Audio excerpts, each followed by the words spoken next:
188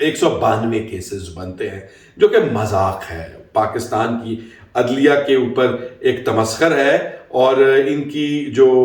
اپنی باتیں ہیں جن کو آپ سننے کو ملتی ہیں اس حوالے سے بھی. اور اس حوالے سے اگر آپ عدلیہ کے حوالے سے بات کریں تو آج منصور علی شاہ صاحب بھی اپنا سر پیٹتے ہوئے نظر آئے, جہاں پر وہ مندوخیل صاحب کے آگے پاکستان کا سب سے سینئر جج, جس کو اس وقت بیٹھے ہونا چاہیے تھا چیف جسٹس کی کرسی پر, جس کا ماضی جو ہے اس کے اندر کوئی ایسی آپ کو شکم نہیں ملتی, نہ آپ کو کوئی ایسا وجہ نظر آتی ہے جہاں پر آپ یہ کہہ سکے کہ بھائی اس وجہ سے یہ چیف جسٹس نہیں بنا. مگر وہ نہیں بن سکے, اس کی وجوہات بلاول کو بھی نہیں پتا, وہ آپ کو انٹرویوز میں کہہ چکے ہیں کہ مجھے نہیں سمجھ آئی یہ سب کیسے ہو گیا. اور آج وہ پہلے بھی انہوں نے جب خط ڈالا تھا ماشاءاللہ سے ہمارے چیف جسٹس کو, جو کہ کمپرومائز ہیں, اللہ تعالیٰ ان کو ان کے اعمال کا, ان کی نیت کا پھل خود سے بھی دے, ان کی آنے والی نسلوں کو بھی دے. جو بھی اچھی نیت ہے بری نیت ہے ہمیں کیا معلوم, تو صرف کہہ سکتے ہیں, دعا دے سکتے ہیں. تو انہوں نے اس کا جواب کل رات گئے دیا, اور جس کے اندر انہوں نے کہا کہ جی میرا کوئی کام نہیں ہے کہ میں جو ہے وہ لگاؤں کیسز 26 آئین ترمیم کے, وہ کمیٹی نے لگانے. تو کمیٹی کے اندر تو وہ آپ کو پہلے سے ہی بار بار کہہ چکے ہیں, مگر وہ آپ سنتے نہیں ہیں. مگر یحییٰ آفریدی اس بات کو بہت کلیئرلی کہہ چکے, اور اس دفعہ اس خط کا جو جواب انہوں نے دیا منصور علی شاہ صاحب کے, جس کے اوپر پچھلا ولاگ بھی میں نے کیا تھا کہ وہ خط کیا تھا,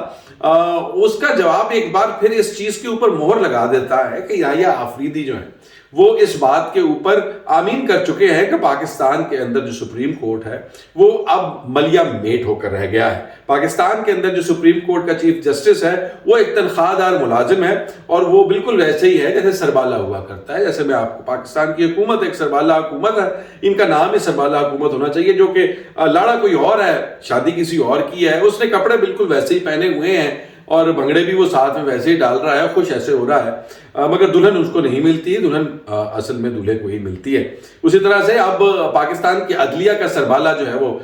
ماشاءاللہ یہ آپ کے یحییٰ آفریدی صاحب ہیں, جبکہ اصل دلہا جو ہے وہ امین الدین صاحب ہیں یا مندوخیل صاحب ہیں. اور مندوخیل صاحب کو آج ایک تقریب میں بچوں کے حقوق کے حوالے سے بات کرتے ہوئے منصور علی شاہ صاحب نے بھی اپنی بے بسی کا اظہار کیا, اور انہوں نے کہا کہ اب بچوں کا حوالے سے جو ایک آئین کی شق ہے 11(3), اس حوالے سے اس کی تشریح کی اہم ضرورت ہے. مگر انہوں نے اس بات کے اوپر جو ہے وہ میں آپ کو وہ الفاظ کیا کہوں کہ بے بسی کے علاوہ ایک پریشانی کا بھی ایلیمنٹ تھا, کہ انہوں نے کہا کہ میں ایک ساری زندگی میری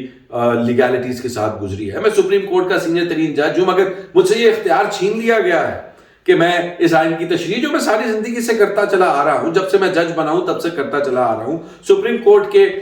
بینچز کے اوپر بیٹھ کر ایز اے جج میں نے جو آئین کی تشریح کی ہے, یا تو یہ کہہ دیا جائے کہ وہ سب کا سب غلط ہے, یا تو یہ سب کہہ دیا جائے کہ منصور علی شاہ آج تک جو تشریح کرتے آئے وہ غلط تھی, اور یا پھر یہ مان لیا جائے کہ وہ بھی اس بات کی تشریح کر سکتے ہیں, مگر ان سے یہ حق ہماری ریاست نے چھین لیا ہے. اور اس کو چھیننے میں جو اہم کردار ادا کیا ہے, ان لوگوں کے نام آپ کو کبھی نہیں بھولنے چاہیے. شہباز شریف کے ساتھ مولانا فضل الرحمان کے ساتھ سب سے بڑا کردار بلاول بھٹو زرداری, جو اپنے آپ کو آئین کے محافظ اور آئین کے لکھاری اور آئین کے کہتے ہیں کہ سپر ہیرو کہا کرتے ہیں, مگر آئین کے ساتھ جو ریپ بلاول بھٹو زرداری نے کیا ہے, آنے والے وقتوں میں جب پاکستان کو اس کا نقصان مزید ہوگا تو پھر ساری دنیا ساری نسلیں یاد کریں گی. خیر, انہوں نے کہا کہ اب میں تو نہیں کر سکتا. مندوخیل صاحب سامنے بیٹھے تھے, انہوں نے کہا جی آپ ہی کر دیں اس کی تشریح, میرے ہاتھوں وسوں سے باہر ہے کام, مجھے تو یہ اختیار ہی نہیں ہے. تو یہ سب کا سب جو ہے عدلیہ جو ہے اس کے اندر مسئلے مسائل ہیں. وہاں پر ان سے استعفے کے حوالے سے بھی بات کی, وہ بات میں ان سے ایگری کرتا ہوں, مگر جو سپریم کورٹ کے فل بینچ کی ترویج پیش کی تھی منصور علی شاہ صاحب نے, اس کو بھی ریجیکٹ کر دیا تھا کل رات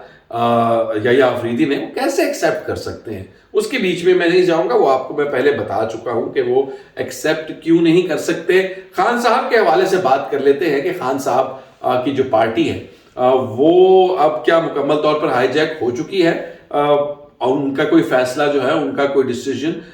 اس کی کوئی قدر و قیمت پارٹی کے لیے رہ گئی ہے. وہ اب تو جو یہ سول نافرمانی کی بات چیت ہے اور ریمیٹنسز کی بات چیت ہے, اس حوالے سے جیو کی بھی خبر ہے، باقی بھی دائیں بائیں ہم نے بھی جن لوگوں سے بات چیت کی وہ بھی پریشان ہیں. ان کے اندر وہ کہتے ہیں کہ جی یہ ہم سے کچھ پوچھتے پاچھتے ہیں نہیں، ہم سے مشورہ کرتے ہیں نہیں، ان کو پتہ ہوتا ہے نہیں کہ یہ باہر دنیا میں کیا ہو رہا ہے، ان کو یہ معلوم ہی نہیں ہوتا کہ سچویشن کیا ہے، اور اس کے باوجود یہ اپنی نئی سے نئی اختراع نکال کر نیا سے نیا حکم صادر فرما دیتے ہیں. تو پاکستان تحریک انصاف کے لیڈر جس کے اندر میں یہ آپ کو خبر دے رہا ہوں بیرسٹر گوہر بھی شامل ہیں، جس کے اندر عمر ایوب بھی شامل ہیں. لوگ نام نہیں لے رہے، واٹس ایپ گروپ کر رہے ہیں، میں آپ کو نام دے رہا ہوں. واٹس ایپ گروپ کے علاوہ بھی جو ہماری رپورٹ ہے اس میں سب سے آگے بیرسٹر گوہر، اس کے بعد عمر ایوب، اس کے علاوہ آپ کے جو سلمان اکرم راجہ ہیں وہ اس کے اوپر اتنی سخت تنقید نہیں کر رہے جتنے یہ باقی کے دو لوگ کر رہے ہیں. اسد قیصر بھی اس طرح سے نہیں کر رہے، لیکن جو ٹاپ کے لوگ ہیں پاکستان تحریک انصاف کی لیڈرشپ سمجھے جاتے ہیں اس وقت، وہ ان ساری باتوں سے خان صاحب کی نہ 24 نومبر کے احتجاج سے متفق تھے، نہ خان صاحب کی کسی بھی ریسنٹ پاسٹ میں کی جانے والی بات سے متفق ہیں. تو اگر نہیں ہے تو پھر کیا، اور وہ پھر کس کی بات سے متفق ہیں؟ آپس میں تو کسی کی بنتی نہیں کسی سے. تو ان کی جوائننگ فورس کیا ہے؟ کیا پاکستان تحریک انصاف مکمل طور پر ہائی جیک ہو چکی ہے؟ کیا وہ تمام اہداف جو کہ پاکستان تحریک انصاف اور عمران خان کے مخالف لوگ چاہتے تھے وہ تمام کے تمام حاصل ہو چکے ہیں؟ جو وہ چاہتے تھے کہ پاکستان تحریک انصاف کے جو لیڈر ہیں وہ جیل میں ہوں، پاکستان تحریک انصاف بکھری ہوئی ہو، کچھ لوگ جیلوں میں ہوں، کچھ لوگ باہر بھاگ گئے ہوں، ایک افراتفری کا عالم ہو جائے، پاکستان تحریک انصاف ٹوٹ جائے، اگر ٹوٹ نہیں سکتی تو اس سے فارورڈ بلاک بن جائے، اگر فارورڈ بلاک نہیں بن سکتا تو پھر اس کی جو لیڈران ہیں وہ اس قدر ارریلیونٹ ہو جائیں اور ان کی جو رائے ہے وہ عمران خان پہ ٹرسٹ کرنا چھوڑ دیں. کیا وہ سب کچھ ہو چکا ہے؟ یہ ساری کی ساری کہانی جو ہے اس کا جواب بہت ڈپریسنگ ہے. مجھے ایسا لگتا ہے کہ وہ اہداف اگر 100% نہیں تو شاید 60% تو مکمل ہو چکے، اور اگر یہ 60% سے 70% بھی مکمل ہو چکے ہیں تو اس سب کے بیچ میں اگر کوئی دیوار ہے تو ان لوگوں کی جو آپ جن کو آپ سمجھ لیں کہ پاکستان کے لیے ویسا ہی سوچتے ہیں جیسا عمران خان سوچتے ہیں، جن کی سوچ یہی ہے کہ عمران خان پاکستان کے اندر وہ واحد شخص ہے جس کے انٹرسٹ کمپرومائز نہیں ہے، اور وہ عمران خان کی بات سنتے ہیں. وہ عمر ایوب کو وہ لوگ وہی ہیں جو گڈا پور کو ان کے کالر سے پکڑ کے گھسیٹ کے واپس ڈی چوک لے کے جانا چاہ رہے تھے مگر وہ بھاگ گئے. یہ وہ لوگ وہی ہیں جنہوں نے وہاں پر گولیاں کھائیں. یہ لوگ وہی ہیں جن کی ویڈیوز جب ہم دیکھتے ہیں آج کل سوشل میڈیا پہ تو وہ کہتے ہیں کہ ہماری جان بھی چلی جائے ہم دوبارہ ڈی چوک جائیں گے. تو یہ وہ سب لوگ وہ رہ گئے ہیں اور عمران خان رہ گیا ہے، اور عمران خان کی بہن رہ گئی ہیں جنہوں نے علیمہ خان نے آج ایک انتہائی انٹرسٹنگ نیوز دی، اور وہ یہ تھی کہ بیرسٹر گوہر یہ کہتے ہیں کہ ان کو یہ آفر کی گئی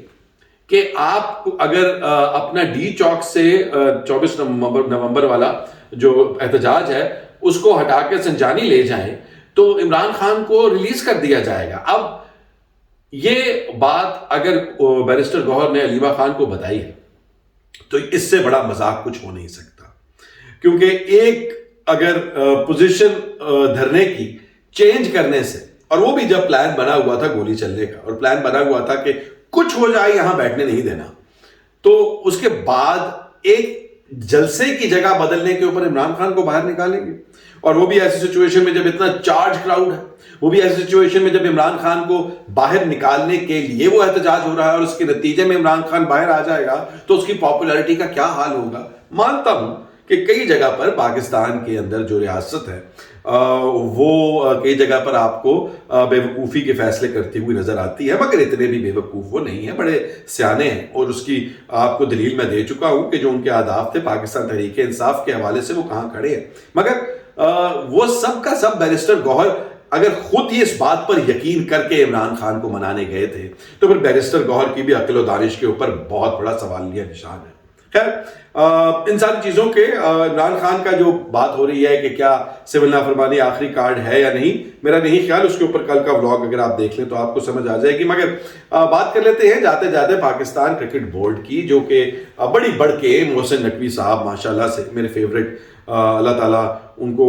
جو ان کے ہاتھوں پہ لہو ہے اس کا اجر دے ان کو، ان کی نسلوں کو. مگر بات صرف یہ ہے کہ کہتے تھے ہم نے جناب آنکھیں دکھا دی، پاکستان اگر انڈیا پاکستان نہیں آ کے چیمپئنز ٹرافی کھیلے گا تو ہم جو ہے کسی صورت کسی نیوٹرل وینیو کے اوپر جا کر کھیلنے کے لیے رضامند نہیں ہوں گے، یا تو وہ آئے گا اور یا پھر فورگو کرے گا، یہ کرے گا وہ کرے گا، بلا بلا بلا. مگر اب کیا ہو رہا ہے؟ اب یہ ہو رہا ہے، خبریں جو آ رہی ہیں وہ یہ آ رہی ہیں کہ، اور اس کو سپن کیسے کر رہے ہیں مختلف اداروں سے، کیسے سپن کروایا جا رہا ہے نیوز آرگنائزیشن سے کہ بھائی